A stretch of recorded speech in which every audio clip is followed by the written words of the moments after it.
Recording in progress. Good evening. Thank you for coming to the August 20th legislative meeting. Everyone please rise for the pledge of allegiance. Pledge allegiance to the flag of the United States of America and to the republic for which it stands, one nation, under God, indivisible, with liberty and justice for all. All right, thank you everyone for coming tonight. I just want to make one quick announcement, a couple quick announcements. So, a lot of our residents have been reaching out to us regarding an illegal marijuana farm that sprang up on Burnt Ridge Road. They claim to have a state grower's license, except that they still must adhere to all of our local zoning laws. Specifically, the lot that they have is undersized for a Class 1 farm operation, which requires at least 10 acres. They currently have 3 acres. Our police department, as well as our code enforcement department, have reached out to the DEA, as well as the New York State Office of Cannabis Management for enforcement assistance. In the meantime, code enforcement had previously issued a stop work order, and yesterday they issued a violation and a court appearance ticket in hopes that our local town justice court can force them to cease operations. And we'll keep you updated as we learn more. Next, I want to speak about a water main leak that we had yesterday in Hurleyville. So for approximately 3 hours, the water in Hurleyville was shut off to repair a water main leak on Main Street. What happened was a saddle tap that fed a residential home had failed, causing the water a significant amount of water loss and damage to the county road on top of it. The tap was well over 50 years old and was original to when the service was first connected. So this underscores the importance of having a preventive maintenance program to replace our aging water mains before they have a chance to fail, which causes a great inconvenience to our residents, added cost of doing emergency repairs, and the loss of precious natural resource. So our board is still working on finalizing a preventive maintenance program, and we'll announce that once we have that finalized. Also, I'd like to announce that the town is having a school supply drive through the Ruth Joyce Gold Award School Supply Drive. They need pretty much anything we can get: notebooks, loose leaf paper, binders, plastic folders. If anyone has anything that they'd like to donate, they can drop it off at the police department. All right, so I have one correspondence tonight. Yeah, when we get to agenda items, we'll get there. I'll speak to it. So I have one correspondence from our chief of police, and I'd like to read it out to the public. So this letter, Officer Samuel Camacho, this letter is to inform you of your outstanding display of service to your community. On Friday, August 2nd, 2024, you were on foot patrol post in South Fallsburg. At approximately 1:30 p.m., you noticed an altercation occur outside of Gumbo's Bakery, where the assailant was repeatedly stabbing another person in the back. You intervened, tackling the assailant to the ground, and took him into custody. Other officers on foot, including myself, came to assist you after hearing your radio transmission and witnessed your actions. You stayed calm and collected throughout the traumatic event and put your training to work. The victim of the assault was flown by helicopter to Westchester Medical Center for his injuries. Your actions and bravery prevented this attack from being worse and probably saved the victim's life. He is expected to make a full recovery. You are commended for the outstanding job you performed. This letter will be placed into your personnel file and read before the town board. Thank you for your dedication to the police department and the community you serve. Sincerely yours, Brendan Pavesi, Chief of Police.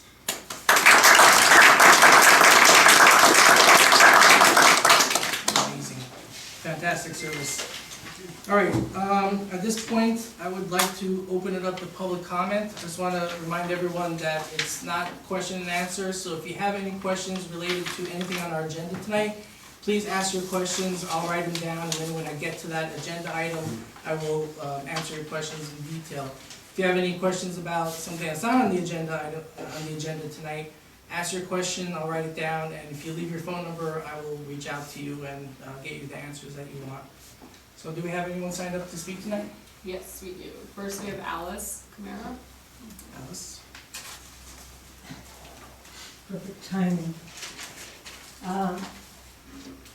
Last week, at the end of the week, there was an incident on Tim Hill that a guy came wandering into the street, our street, and he was either off his psychiatric drugs or taking some other illicit drugs. But he was yelling and scared a lot of people, right, the people in the first couple houses. And he ended up laying down in the middle of the street. And I wasn't there personally, but I got all these, you have pictures and stuff. But the first person on the scene was from the state police, Daniel Hogan. And then somebody from the sheriff's office and a local police officer came. And I want to really condemn him, Condemn him. Condemn him. All right, just let her speak, please. For handling it so well, because it, it could have been a big hoo-ha, and it was very quiet, and the ambulance came and took the guy away. So thank you to all three police forces. Thank you. Great, thank you. Anyone else? Mary Adams. Mary? Hi, good evening. Hello. I just had a few questions about the last two resolutions. I may have a question about the 16th one, because I don't know what it's talking about.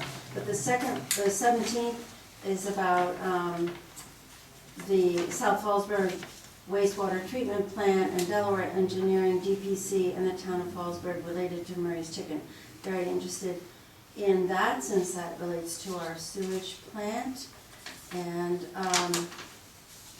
we know that, that's already got enough strain on it.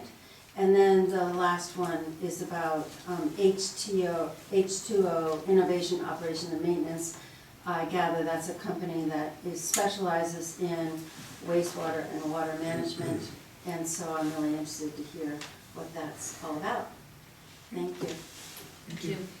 I'll go over those in detail. Great, thanks. And James Legari. Good evening. I'm going to be the third person to talk about our police department. I live on Murphy Road and 52, and oftentimes I have to go through the town of Woodburn for various reasons. And comparing what I've seen this year during the summer as compared to past years, I think our police department and the efforts that they've put in, and the efforts that the town has put in with crosswalks and everything that are well marked to help control the influx of people that we have, I see a great difference in whoever's responsible for each of those little things. I want to make sure that my wife and I give them thanks. The second thing I want to talk about is this morning, my garbage wasn't picked up. Now I'm going to sound like one of those typical people who have nothing to complain about except the garbage. But I want to offer a suggestion that may be helpful to the town. So when I called, I didn't call right away because Thompson Garbage over the years, I've gotten to meet some of the drivers, I've met the owner of the company. They seem pretty conscientious about wanting to do a good service for the town. And obviously they're affordable because you guys just gave them a brand new contract, so obviously somebody else had to bid on that. What I'm going with here is that when I called, just to tell somebody that my garbage hadn't got picked up, I tried two different numbers, and each of the numbers that I called, the phone system works real well. The person that I wanted to talk to found the answers, but when it came time to leave a message, their mailbox was full. So I waited until this afternoon, thinking, well, maybe Thompson's going to pick up the garbage, and they didn't. Still hadn't picked it up. So I called again, and the mailbox was full. So my positive thing that I'd like to suggest is that the town, having just renewed the contract with Thompson, is it possible for people like myself who occasionally don't have the service or the garbage gets skipped? Thompson has personnel problems like all of us do. why don't we have a phone number on your phone system to where I missed the garbage and I need to talk to somebody so they know it got missed? Instead of call you and have you call them, why can't we just call them? Because it takes the responsibility, time-wise and everything, out of one of our personnel, who obviously is busy anyway. If they weren't so busy, their phone lines wouldn't have been completely, or their mailbox wouldn't be completely full. So this is a suggestion, maybe we have some time to look into that. It might solve my problem and as to who to talk to, and your problem, maybe making all of this happen a little bit quicker and a little bit less time consuming for the town staff. Thank you. Thank you. That's a good idea, thank you. Anyone else like to speak? No one else. Anyone in the public would like to get up and say something? Anyone online? Nope. All right, so I'm gonna go ahead and close the public portion, and we move on to agenda items. I just want to point out that we're taking off agenda item number 3, simply because he had a family issue and couldn't be here tonight, and we'd like him to be here when we make this appointment, so we're gonna push it off, I think, for another 2 weeks when he can make it. So let's start with number 1. Most of these are gonna be personnel related. I'll try to explain as best I can. So number 1, motion to approve the appointment of Devin Sullivan in the Parks Department as office/clerk with an hourly salary of $15.75 effective 8/5/24. Motion. Second. I have a motion and a second. All in favor? Aye. Aye, motion passes. Number 2, motion to approve the employment of Ryan Lamontia as a court officer with an hourly rate of $25 effective 8/12/24. Motion. Second. I have a motion and a second. All in favor? Aye. Aye, motion passes. On to number 4, motion to approve warrant number 0824 dated 8/7/24 in the amount of $392,165.42. Motion. Second. I have a motion and a second. All in favor? Aye. Aye, motion passes. Number 5, motion to approve warrant number 08/8/24 dated 8/7/24 in the amount of $270,659.65. Motion. Second. I have a motion and a second. All in favor? Aye. Aye, motion passes. Number 6, motion to approve warrant number 08B24 dated 8/13/24 in the amount of $63,645.33. Motion. Second. I have a motion and a second. All in favor? Aye. Aye, motion passes. All right, so number 7, we have a resignation from the zoning board. Scott Letterman has moving out of town and put in his resignation. I've served with him on the zoning board for a few years, and he served with distinction, and he will be missed. At this point, I would like to mention that if anyone is interested or knows someone that might be interested, please contact Jen Edwards with a letter of intent, and the board will sit down and go over who can fill that position. And so number 7, motion to accept the resignation of Scott Letterman from the Zoning Board of Appeals effective 8/9/24. Motion. Second. I have a motion and a second. All in favor? Aye. Aye, motion passes. Number 8, motion to approve town board minutes dated 8/6/24. Motion. Second. I have a motion and a second. All in favor? Aye. Aye, motion passes. Number 9, so this requires a little bit of explaining as well. So what we're looking to do is essentially split the building department and code enforcement to be, I guess, 2 separate entities. Before we finalize that, our assistant code enforcement officer, Michael Pinella, will be essentially the head of code enforcement and essentially violations and any kind of enforcement, and will have his own, management responsibilities, his own staff. So essentially, he's not in a position of management right now, nor is he being paid for it. So this is essentially kind of like a department head stipend to take on those additional management roles. So number 9, motion to approve a stipend to Michael Pinella, Assistant Code Officer, of $7,500 for management duties in the Code Enforcement Office, effective 8/12/24. Motion. Second. I have a motion and a second. All in favor? Aye. Aye, motion passes. Number 10, motion to accept the resignation of Scott McAfee as part-time dispatcher effective 8/13/24. Motion. Second. I have a motion and a second, all in favor? Aye. Aye, motion passes, motion passed. Number 11, motion to accept the resignation from Heather Carnesi from DPW with the last day of 8/23/24. Motion. Second. I have a motion and a second, all in favor?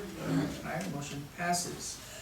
Right, oh, this is really good news. So number 12, motion to approve the employment of Anthony Ramirez Marin as a police officer with a starting yearly salary of $54,734 effective 8/26/24. Motion. Second. Second. Motion and a second, all in favor? Aye.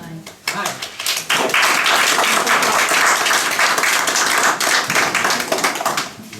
How you doing, everybody? Turn around. So we'll be known to the Fallsburg guys now and girls as 372. That's going to be your shield number, all right? I'm very, very happy that you're here. For anybody that doesn't know, Anthony was born in Columbia. Came to the United States, went to Monticello High School, went to Sullivan County Community College, attended the BOCES program through high school for criminal justice, and here he stands as a new police officer in this community. Worked hard at the chicken plant, had security there. I saw him there all the time, so it's great to have someone local. Young kid will be starting the police academy on September 9th in Orange County for about 6.5 months, so I see you got the haircut already, so you're good to go. I can't wait, I'm very happy to have you here, man. Congratulations. Thank you, everybody. Take a few pictures.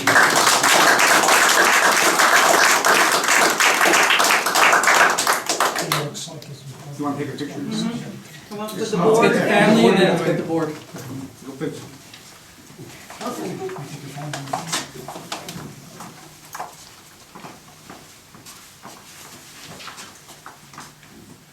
You're saying cheese, I see you, see. Awesome. Thank you. And then the board, and you bring. Take one.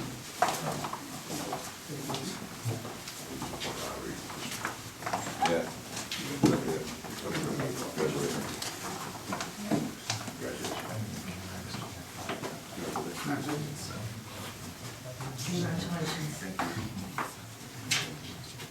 There's somebody in the middle.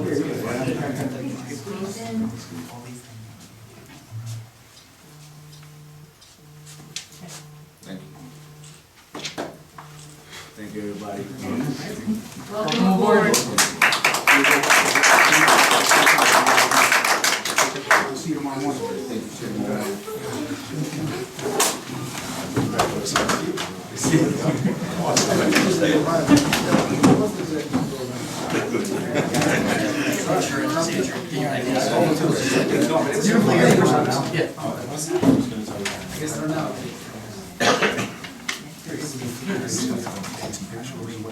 Sign some stuff, okay?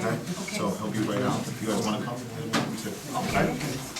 As soon as it quiets down, we'll move on to the next agenda item.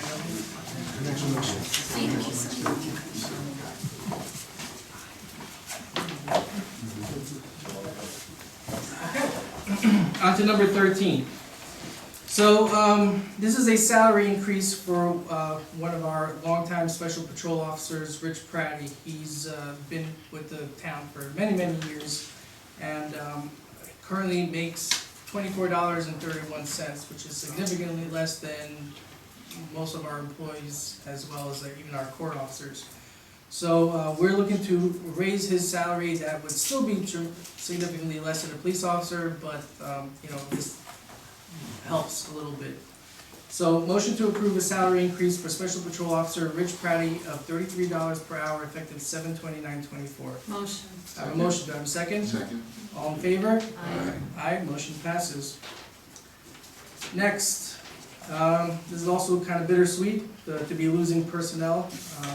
So number 14, motion to accept the resignation of Corey Dixon from the Police Department with the last day of 8/26/24. Motion. Second. I have a motion and a second, all in favor? Aye. Aye, motion passes. Number 15, motion to approve provisional employment of James Schulte as a building inspector with a starting salary of $62,000 with a start date of 9/3/24. Do I have a motion? Motion. I have a motion, do I have a second? Second. I have a second, all in favor? Aye. Aye, motion passes. Alright, so number 16, let me start. Alright, so this requires a little bit of explanation. So any, with regards to the planning board, and the zoning board especially, any property that is adjacent to a state road or a county road requires a GML, a General Municipal Law 239 review.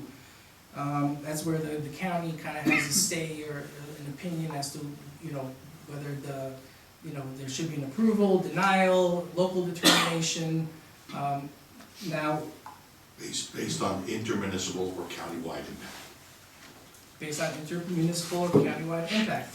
So, so in the past couple of years, the planning department in the county has been inundated with many of these 239 reviews. So they've created an exemption for a number of kind of smaller reviews that aren't as impactful, like a deck or something of that sort.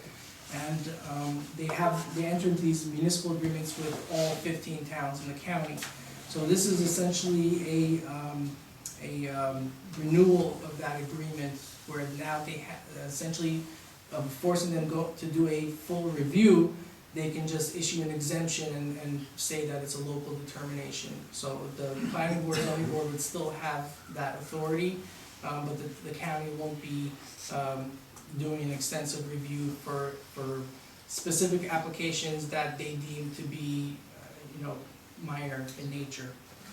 So number 16, resolution authorizing general municipal law section 239 referral exemption agreement between the county of Sullivan and the town of Fallsburg. Do I have a motion? Motion. I have a motion and a second. All in favor? Aye. Motion passes. Alright, so this one requires a bit of a review, a little explanation as well. So, with the current wastewater treatment plant that we have, it's been in operation for many years, and when the Speedies permit, which is the discharge permit that's issued by the DEC, was created, it required an industrial use permit specifically addressing MRRIs, and part of that industrial use permit required them to have a pre-treatment plant because the amount of nitrogen and other stuff they're putting in the system is significantly higher than the residential use. So now that we're in the process of upgrading our plant, we need a new Speedies permit. That Speedies permit is going to have completely different specifications, and as a result, we're going to need a whole new industrial use permit. So what we're doing here is we're engaging with Delaware Engineering to be able to do that study for us to determine what's the best course of action in issuing this permit, and as well as other working with the state and putting everything together. So really all this does is it allows us to engage with Delaware Engineering to work on the industrial use permit for Murray's going forward with the new plant. So number 17, resolution authorizing professional service agreement amendment number 2, Murray's Chicken Industrial Use Permit expansion of the South Fallsburg wastewater treatment plant between Delaware Engineering, DPC, and the town of Fallsburg. Do I have a motion? Motion. Second. I have a motion and a second. All in favor? Aye. Motion passes. Number 18. So our wastewater treatment plants, both of them, all of them actually, but the South Fallsburg plant requires a Class 4A license in order to operate that permit, in order to operate that plant. However, we don't have anyone employed that has that level of certification, and so we've historically contracted with VRI to provide an employee on site like 2 or 3 days a week, to kind of oversee operations and ensure, essentially working off of their license. However, VRI pulled out a couple months ago. We were paying them $10,000 a month for the limited service that they were providing us, and H2O Innovations came in and was willing to take over that permit for the same amount. However, with the new plant that we're upgrading, there's a number of additional work that they're going to need to do, and they're looking to get someone on site for 5 days a week. as well as being able to come to the town board meetings and update us on what's going on. They're gonna be doing a lot more day-to-day operations work, like scheduling employees and things of that sort. So as a result, they're looking to increase the pay from $10,000 a month to $14,800 a month to cover the extra personnel and extra time that they're putting in. So number 18, resolution authorizing amendment number 1 to the agreement between the town of Fallsburg and H2O Innovation Operation and Maintenance LLC. Do I have a motion? Motion. I have a motion and a second. All in favor? Aye. Aye, motion passes. So at this point, I will entertain a motion to enter into executive session to discuss pending litigation as well as personnel matters and general business. Mr. Supervisor, before we enter into executive, I'd like to bring something to the table. Like a motion? Yes. Sure. What's the motion? I'd like to discuss the water situation and have an open and transparent conversation about our plans for the water and the pricing and all that stuff to the table, so that I can bring a motion to the table for conversation. Do I have a second on that? Second that. And, all right, let's move to the discussion. So, anything, I guess, take it away. We are at a critical point in terms of the water and a plan to get there. We just authorized bringing on H2O with an increase, per month. And we have to do these things, but, earlier we had talked about, the issue that happened in Hurleyville where there wasn't water. And I think the preventative maintenance plan is a great idea. We need to move forward with it, but we need to also look at the price of water and what we are charging. In 2011, there was a report that came out that the town got, it was in November, from CDM, that said then we have to increase prices. Then a year later, we got another report from Barton and Associates, and that said the same thing, and we still didn't do anything. And what I'm saying is unpopular, what I'm saying is not going to sit well with anyone, and I get it, but we cannot keep going the way we are going. We have to put a resolution on the table to minimally start making an increase, whether that's 10%, and I think the average price based on usage, and again, this is based on usage, was like $212 the last time. Again, that could be higher, could be lower based on usage, but if you're talking about an annual increase of 10%, that's $21. Now, there are resources out there that can help with some things like Action Towards Independence, and certainly going to county Health and Human Services can help as well, if that becomes a heavy lift for some people. But we have to have the conversation, we have to have the hard discussion, we've got to move forward. Okay. Would it make sense to put on a work session for next week? I So don't, we can discuss it in detail, or you wanna? I'm open to whatever our board decides. I think we need to move forward. And if we have a resolution, then we have a conversation, we'll open it up, whatever it is. What was the recommendation? Yes, it wasn't 40%. The recommendation was 40%, yes, sir. Well, what about starting out with 10%? That's why I'm like 10, like. Yeah, 10, I think is the way to go. Yeah, because I You think. can't hit people, I mean. No. Yeah, I agree with you, sir, 100%. And just so the public knows, this is something that was discussed in the past, and we looked to do, get some research and do a study. The study itself, back then, when we did in 2011, was a $100,000 cost to the town, and the recent study we requested was a $50,000 charge. How much was that again? It was $100,000 for the study initially, and another $50,000 if we go ahead with it now. And the truth of the matter is, at least I'm pretty confident that if we went ahead with this study, it's going to recommend that we increase the rates to a level that would be acceptable for all of us, public and the board included.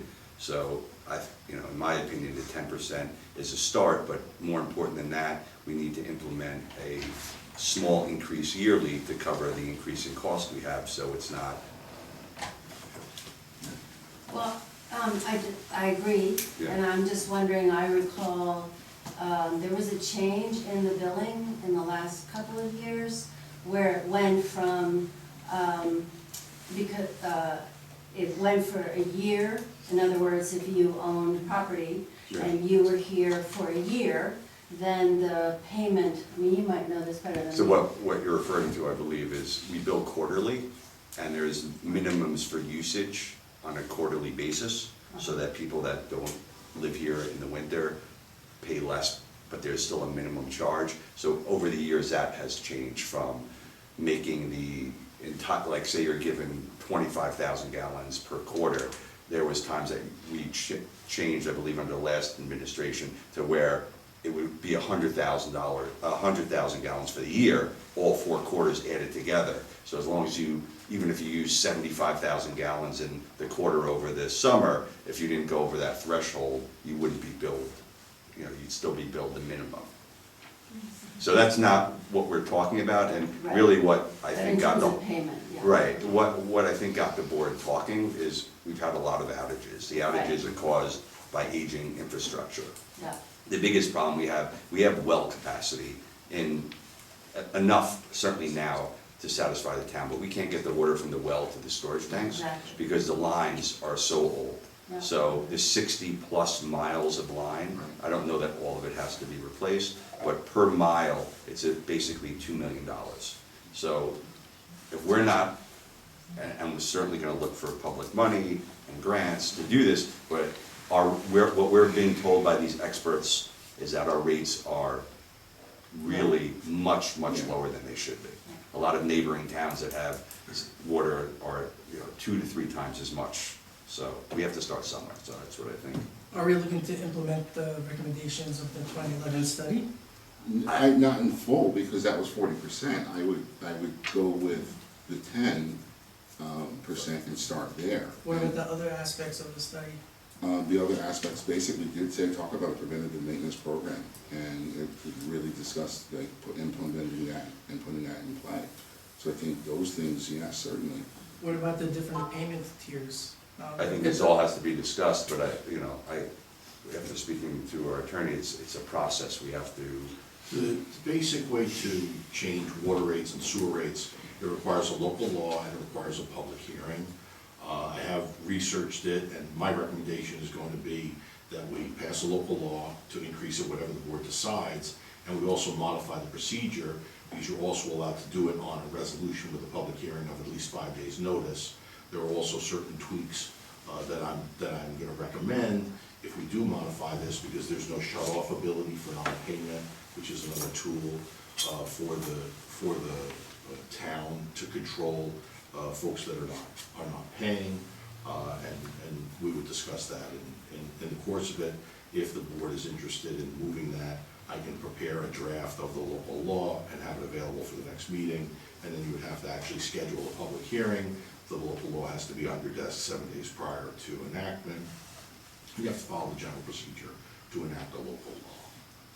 So the other aspect, which I don't know that I heard mentioned, is there are 2 aspects driving cost. One is that since the last increase, there's been significant increase in salaries, fringes, benefits, and so on. Chemical costs are rapidly rising in a sort of an uncontrolled way. So those are factors in why you're losing ground with regard to the rates. And there's a regulatory increase. The regulations with regard to water and sewer discharge are ever increasing, and compliance is becoming more and more expensive, and there's been no increases to account for the increase in chemicals, filtration costs, or any other costs which have basically skyrocketed in the last 4 years and certainly over the last 10 years. And if you look at that study from 2011, we were very, very far behind what was recommended at that time, and that was almost 15 years ago. Jim, do you want to say something? Yes, I've lived in a lot of places in my career, and sometimes I've had my own well, as I do now, but the towns that I've been associated with all bill once a month instead of once a quarter. This is the first time I've run into a town that only bills 4 times a year. But each of those that I've been associated with, in California, in Nevada, Arizona, their billing is set up in a manner where you're allowed so many gallons of water per month at this rate, and if you go over that, it's structured for the more water you use, the more you pay for that extra water above your flat rate.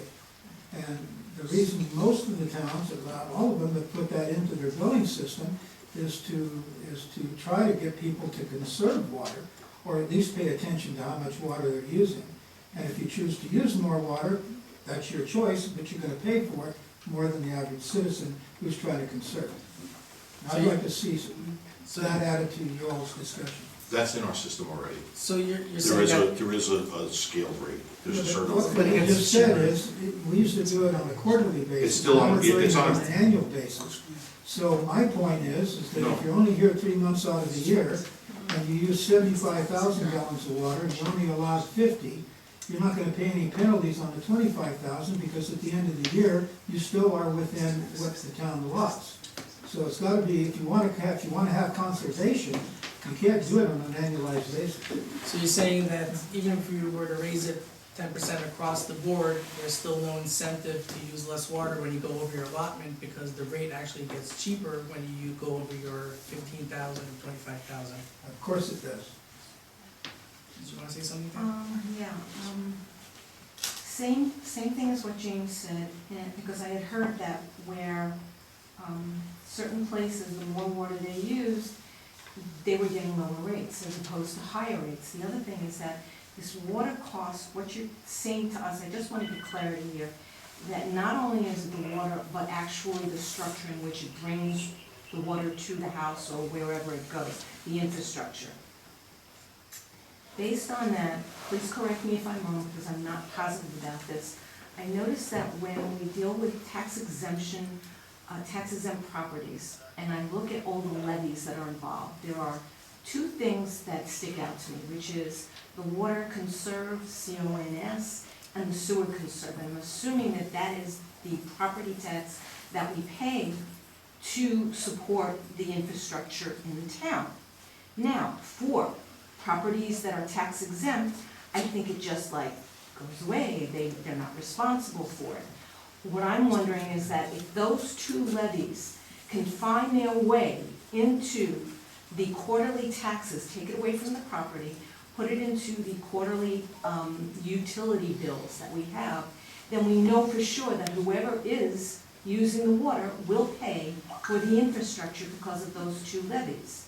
So I'm not sure if that's true, but I have seen that many tax exempt properties don't pay for it. If there are certain, even with tax exempt properties, there are districts, and even if they're tax exempt property, there's certain taxes that are still paid. So within those districts, so whether it's water or supporting the fire departments or like those basic infrastructure things, they should be in there. So when it comes, now the biggest tax exempt entity in this area that doesn't pay taxes per se is New York State. That's the largest one, the largest landowner. But when it comes to like the taxes in terms of like the water, the sewer, the emergency services, those sorts of things, supporting the town, those things are built into the districts, and so that's where you would see those taxes come out of what somebody's paying. So I just wanted to answer that one. When someone is exempt, they still pay that portion. Yeah, Yeah, so, that's so they, what I'm saying. right, so, Yeah. so just to clarify, they do still pay that, if they're in the district, they are paying the capital charge as well as the operations and maintenance. But I think I see your point where if you lower the capital charge and then build it into the usage, then, you run less of a risk of people who don't have service subsidizing people who do have service. Because essentially the funds are commingled, where everything, there's a certain amount of raised through the property taxes and then a certain amount of raised through operations and maintenance. And any shortfall in operations and maintenance is taken out of the capital money to help cover that. So you're saying that, don't put less reliance on the tax charge and more reliance on the actual usage. Yeah. Yeah, Can I say something else? And I So wanna just say- to clarify that, I just pulled up a random owner that has an exemption. If you look at the levy details, all of the tax levies are zeros, However, the Fallsburg conservation water is based on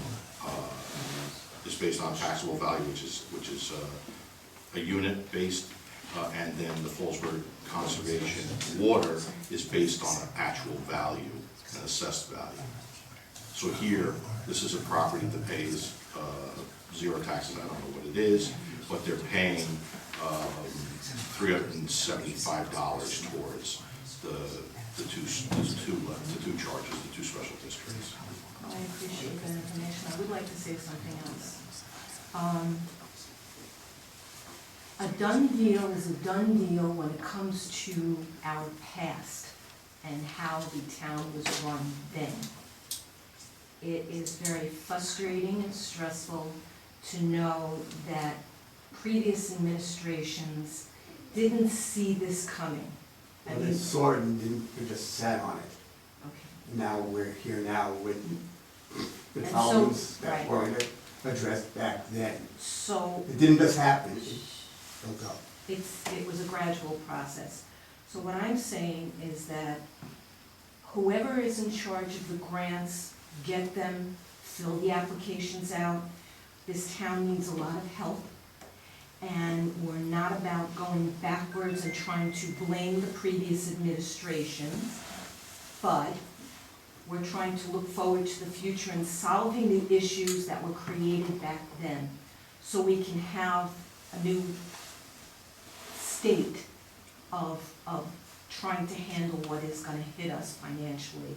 We knew that the new developments that were coming in, and we can complain to the high hills, but the fact of the matter is that they're here, and we have to deal with connecting them, and that there were issues. I don't know how old this town is, they're supposed to have a 200-year-old anniversary, so the pipes or the infrastructure are at least 100 years old.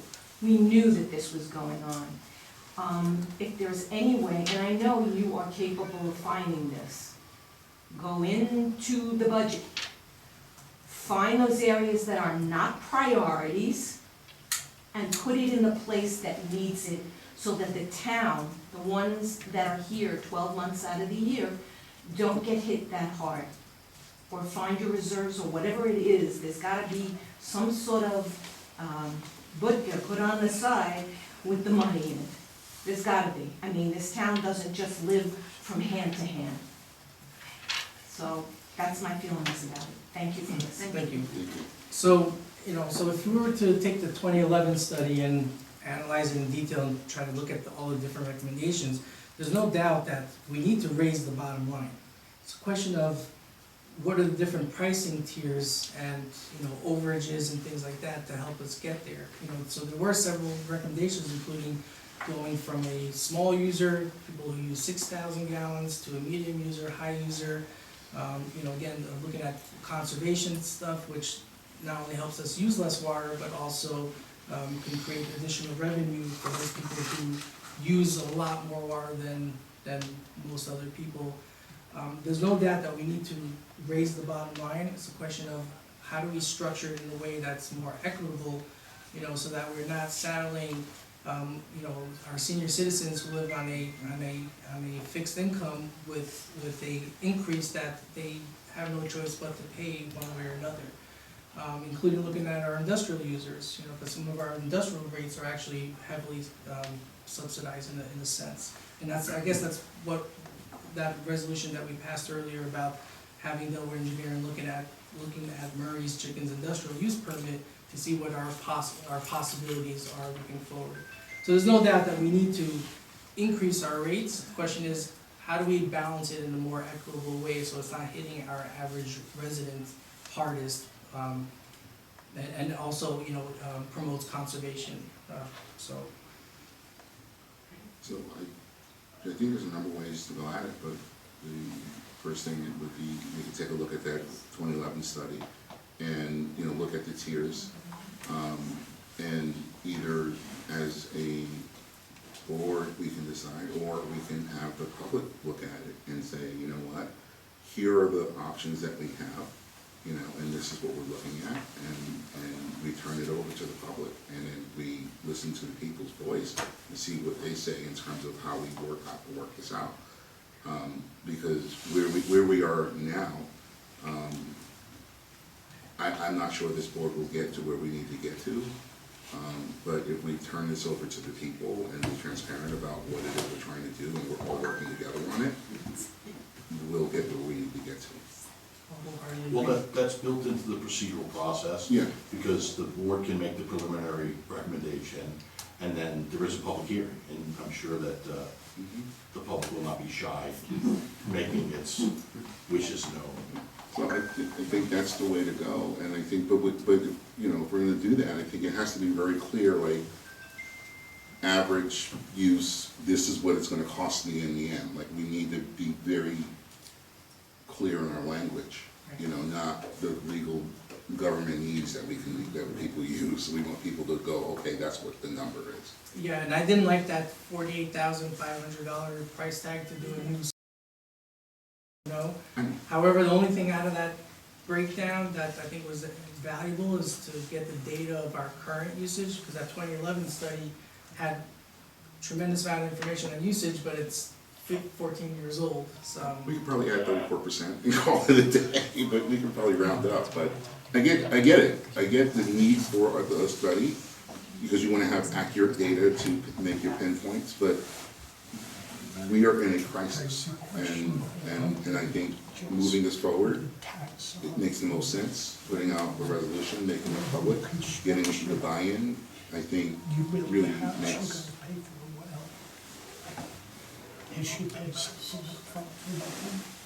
Really makes the most sense.